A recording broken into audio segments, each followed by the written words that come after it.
So hello everyone, good morning. আমরা সকাল সকাল স্নান টান সেরে রেডি হয়ে বেরিয়ে পড়েছিলাম মন্দির দর্শনের জন্য। তো কিছুক্ষণের মধ্যেই আমরা পৌঁছে গেছিলাম মন্দির, সামথিং 10-15 মিনিট হবে। আর আমরা সেম লুক ক্যারি করার চেষ্টা করেছিলাম সবাই। আর আমার ফুল লুকটা তোমরা এখানে দেখে নাও, কারণ এরপর আমি আর কোনো ক্লিপস নিইনি।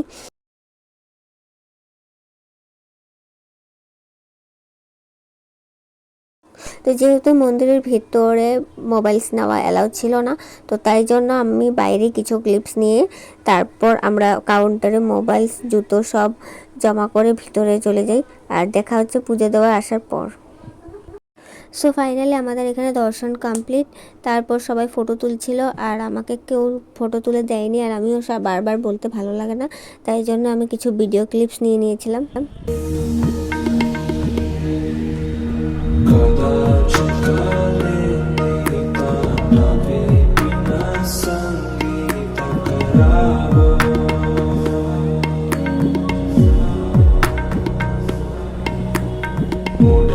সো আমরা তারপর ডিরেক্ট চলে গেছিলাম লাঞ্চ করতে, কারণ সকালবেলা আমরা উপোস করে মন্দিরে গেছিলাম আর সেখানে প্রচণ্ড ভিড় ছিল।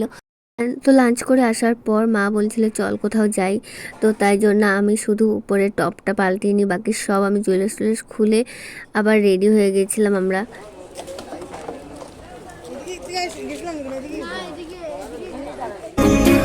जग की कोई रीत न जाने, मैं तो बस तेरे हुए दीवाने। मिला जो संग तेरा, उड़ा पतंग मेरा, हवा में हो